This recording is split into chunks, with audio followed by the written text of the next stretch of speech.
बात कर लेते हैं क्वेश्चन नंबर 3.1 के क्वेश्चन नंबर तीसरे पार्ट के बारे में। इससे पहले हमने क्वेश्चन नंबर फर्स्ट और क्वेश्चन नंबर सेकंड कर चुके हैं। आज हम बात कर रहे हैं क्वेश्चन नंबर तीसरा। अध्याय हमारा तीसरा चल रहा है, इसका हम परिचय क्वेश्चन नंबर फर्स्ट और क्वेश्चन नंबर 2 करा चुके हैं। आज हम बात करने जा रहे हैं क्वेश्चन नंबर 3 के बारे में। तो क्वेश्चन नंबर 3 क्या कह रहा है, पहले ये देख लेते हैं। तो क्वेश्चन नंबर 3 कह रहा है 2 kg सेब और 1 kg अंगूर का मूल्य कितना है किसी दिन 160 रुपए था। मतलब अंगूर और सेब आ चुके हैं हमारी नजरों में और मूल्य भी आ चुका है हमारी नजरों में 160 रुपए था। एक महीने बाद 4 kg और 2 kg अंगूर का मूल्य 300 रुपए हो जाता है। इतनी महंगाई एक महीने बाद ही। चलो कोई बात ना, पढ़ते हैं। इस स्थिति को बीजगणितीय तथा ज्यामितीय रूप में व्यक्त कीजिए। तो बीजगणितीय तो हमारा वही है कि हमें पढ़ के क्या बनानी है, इक्वेशन बनानी है। और हमारा ज्यामितीय क्या आ गया, पहले तो ग्राफीय रूप आया था, अब की बार क्या आ गया, ज्यामितीय रूप आ गया। तो कंफ्यूज नहीं होना लल्ला। अगर तुमने देखा होगा ना कौन सा 9th क्लास में तीसरा चैप्टर, तो तुम्हारा ये ज्यामितीय चैप्टर था, ठीक है। तो उसमें तुमने क्या करा है, उसमें तुमने ग्राफीय विधि द्वारा क्या करा है, हल करा है। तो इसको भी हमें क्या करना है, ग्राफीय विधि द्वारा क्या करना है, हल करना है। इस ग्राफीय विधि का चैप्टर का नाम दे दिया ज्यामिति द्वारा, ठीक है। तो ज्यादा कंफ्यूज मत होना। तो इसको ग्राफीय विधि द्वारा क्या करना है, हल करना है। तो चलो हम चलते हैं। क्या दे रखा है, सेब और अंगूर। तो भागो चलो सेब अंगूर में। कहाँ है, 2 kg सेब और 1 kg अंगूर का मूल्य है। तो 2 और 1 दे रखा है, तो मैं मान लेता हूँ हमारा सेब का मूल्य x और अंगूर का मूल्य y। तो पहले अंगूर आ रखा है, सेब आ रखा है, तो पहले सेब आ रखा, तो सेब का मूल्य x मान लेंगे, ठीक है। जो पहला नंबर आता है उसको पहले लेते हैं। माना सेब का मूल्य कितना मान लिया हमने, x, क्योंकि जो पहला आ रहा है उसको x मान लो, दूसरे वाले को y मान लो। दूसरा क्या है, अंगूर। तो अंगूर का मूल्य कितना मान लिया मैंने, y।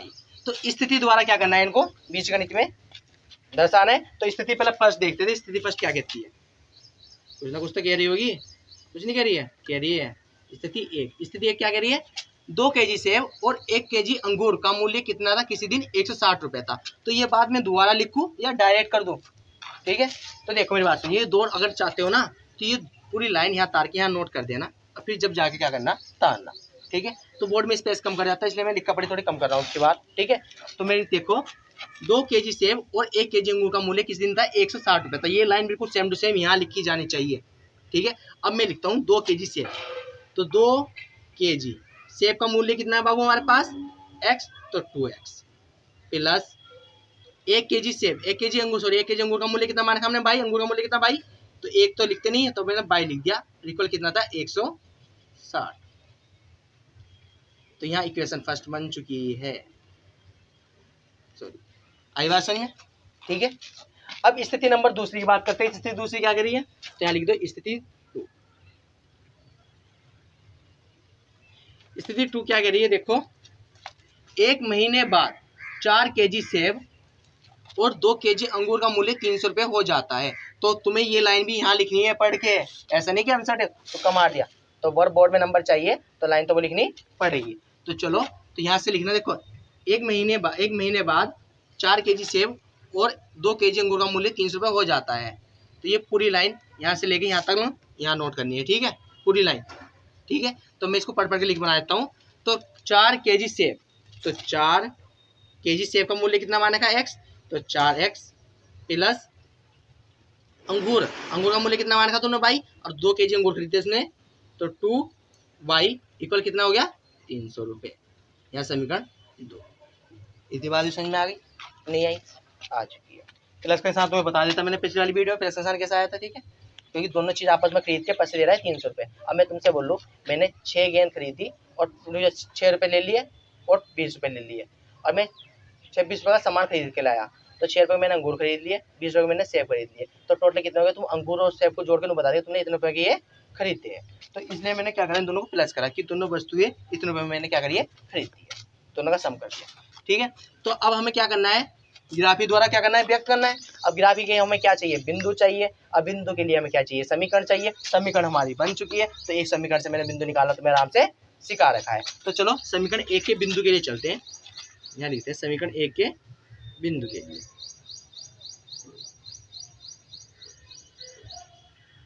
बिंदु के लिए तो समीकरण 1 नोट कर दो, 2x प्लस के y इक्वल 160।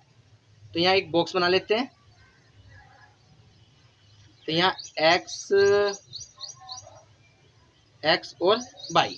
तो मैं कहता हूँ पहली वैल्यू तुम एक्स की वैल्यू कुछ भी ले सकते हो, 0 1 2 3 जो मर्जी है सारी। तो मैं देखो एक्स की वैल्यू अगर यहाँ 0 देता हूँ तो ग्राफ कितना जा रहा है, वाई की वैल्यू 160 आ रही है, 160 नंबर रखूंगा मैं ग्राफ में तो बहुत बड़ा ग्राफ हो जाएगा, थक जाऊंगा मैं इस ग्राफ में नंबर दर्शाते जाते। तो मैं कुछ ऐसे रखता हूँ वैल्यू जिससे मेरा ग्राफ भी छोटा बने और मेरा थोड़ा पढ़ने में क्या हो जाए आसानी हो जाए। अगर मैं एक्स की वैल्यू ग्राफ छोटा करूँ, यहाँ एक्स की वैल्यू अगर मैं यहाँ 40 रख दूँ तो 40, यहाँ देखो 40 दूनी कितना हो जाएगा 80, 80 इधर पहुँचाऊंगा तो 160 में से 80 घटाऊंगा तो कितना बचेगा 80 बचेगा। तो 40 80 तक मेरा ग्राफ सही देगा। तो मैं एक्स का मान कितना रख देता हूँ 40 रख देता हूँ। चलो 40 रख दिया तो यहाँ 40 पुट करो, 2 मल्टीप्लाई 40 प्लस के बाई इक्वल 160, 40 दूनी 80 प्लस के बाई इक्वल 160। इधर प्लस कर दे जाके माइनस का यहाँ से लिख लेते हैं तो y इक्वल कितना आ जाएगा,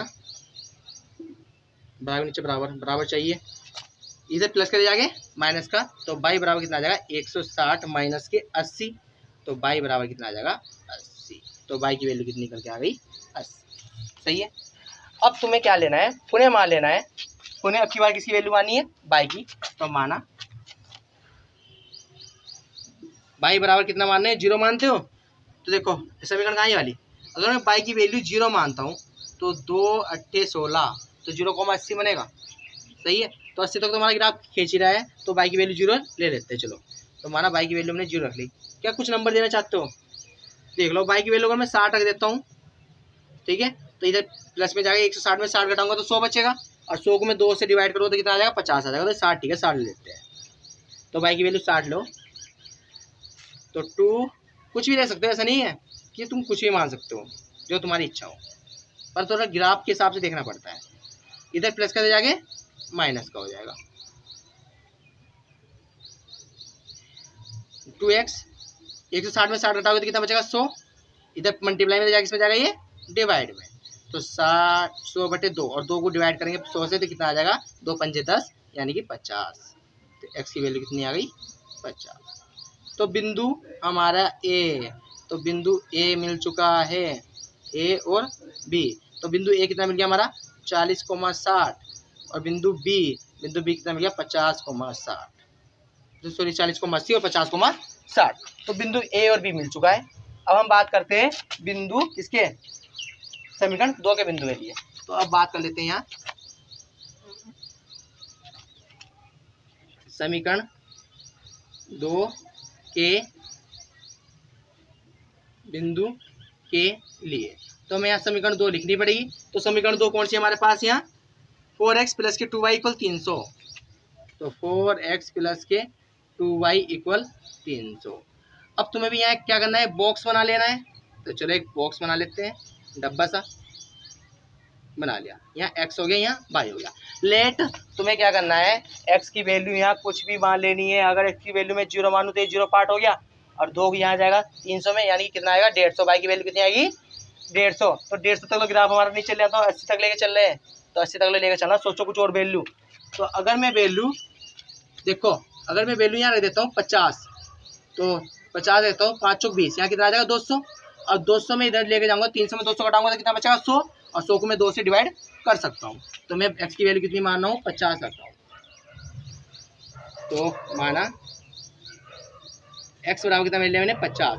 तो इसमें वैल्यू पुट करो तो 4 मल्टीप्लाई 50, x में 50 रखना है, 2y इक्वल कितना आ गया 300 और y की वैल्यू 4 पंजे 20 कितना आ गया 200 और प्लस के 2y इक्वल 300। इधर प्लस का इधर जाके किसमें हो जाएगा ये माइनस का 300 माइनस 200। तो 2y बराबर कितना आ जाएगा 100। इधर मल्टीप्लाई इधर जाके किसमें जाएगा डिवाइड में, तो y बराबर कितना हो जाएगा 100 बटे 2 और 2 से 100 को डिवाइड करो तो y बराबर कितना आ जाएगा 50। ठीक है। तो y की वैल्यू कितनी आ गई 50। इतनी बातें समझ में आ गई। ठीक है।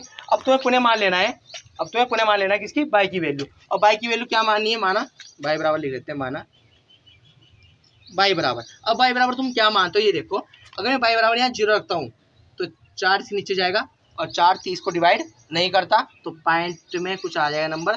तो हम 4 मेरे ख्याल से 4 हो जाएगा, वैसे ख्याल से 4 पंजे 20 आ जाएगा। तो चलो बाई की वैल्यू 0 लेते हैं। चलो बाई की वैल्यू 0 ले ले, चलो 0 नहीं, एक बात सोचो कि अगर मैं यहाँ देखो 4 छंग 24, 4 छंग 24 ये किसको करता है, 240 तक के नंबर को डिवाइड कर सकता है, 4 कर सकता नहीं यार 4। अगर मैं बाई की वैल्यू अगर मैं कितना मान लूँ यहाँ से 30 मान लूँ, यहाँ कितना हो जाएगा 30 दूनी 60, और 60 को मैं इधर पहुँचाऊंगा 300 में से 60 घटाऊंगा तो कितना बचेगा 240, और 4 240 को आराम से डिवाइड कर देगा। तो मैं वैल्यू कितनी देता हूँ यहाँ 30 लेके चलता हूँ ग्राफ के तौर पे। तो बाई की वैल्यू कितनी मान ली मैंने 30, तो यहाँ कितना हो गया 4x प्लस के 2, बाई की वैल्यू कितनी मान ली तुमने 30 और इक्वल 300, 4x 30 दूनी 60 इक्वल कितना आ गया 300, इधर प्लस कर जाके माइनस का, तो 300 माइनस के 60, ठीक है। तो 4x इक्वल 300 में 60 घटाओगे तो कितना बचेगा 240, तो x बराबर कितना आ जाएगा 240 बटे 4 और 4 छंग 24, तो x बराबर कितना आ गया 6, यानी मतलब 60। तो x की वैल्यू कितनी आ गई 60। तो बिंदु तुम्हारा C कितना है बना 50,50। देखो पहले मैं x का मान लेता हूँ, पहले x का मान 50 लिया, फिर y का मान 50 लिया। तो बिंदु D कितना है 60,30, तो पहले x का मान लिया 60 और फिर y का मान लिया 30। तो बिंदु A B C D हमारे निकल चुके हैं। तो अब हम चलते हैं किसमें, ग्राफ बनाने। तो पहले मैं बिंदु A B C D side में नोट कर लेता हूँ। तो बिंदु A देखते हैं, बिंदु A कितना बना है हमारा 40,80। बिंदु B कितना बना है 50,60, और बिंदु C कितना बना है 50,50, और बिंदु D कितना बना है 60,30। सही है। तो चलो चलते हैं ग्राफ में, इसको रब कर देते हैं। तो आइए दोस्तों अब चलते हैं हम ग्राफ पे। तो पहले एक ग्राफ खींच लेते हैं, ठीक है। ये हमारा x, ये हमारा x, ये x पॉजिटिव, ये x नेगेटिव, और यहाँ होता है हमारा मूल बिंदु, ये y नेगेटिव और ये x पॉजिटिव। सही है। तो हमारे हाईएस्ट नंबर कितने पहुंच रहे हैं 80 तक। चलो 80 को ठीक कर लेते हैं,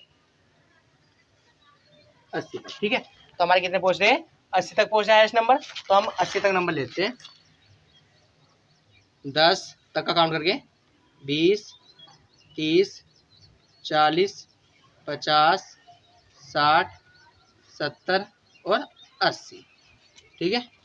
तो अगर देखते हैं यहाँ 10 20 30 40 50 60 70 और 80, ठीक है। तो अब पहले बिंदु ए दर्शा चलते हैं। तो बिंदु ए देखो, बिंदु ए कहाँ है। तो बिंदु ए तुम्हारा कितना है 40,80। तो बिंदु ए में x का मान कितना है शुरू वाला 40 और y का मान कितना है 80। तो बिंदु ए में देखो x का मान कितना है 40, x का मान 40 एरिया और y का मान 80 एरिया। तो ये वाला बिंदु और ये वाला बिंदु हमें मिल चुका है। तो इसका सेंटर पॉइंट देखो,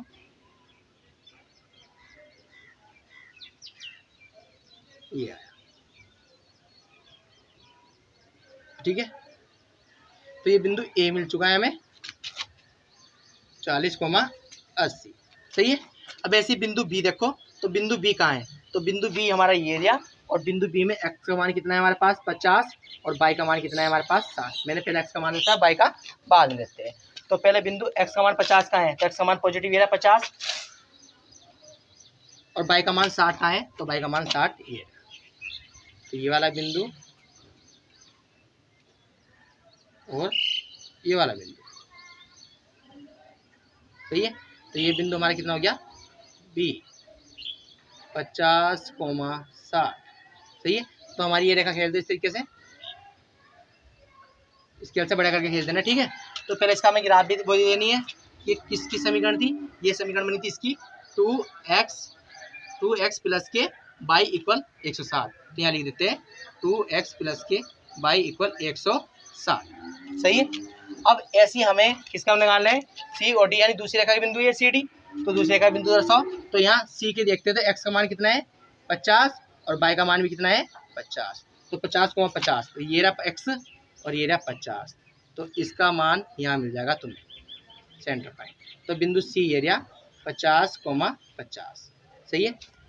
तो बिंदु डी देखो, बिंदु डी कौन है, x का मान 60 और y का मान 30।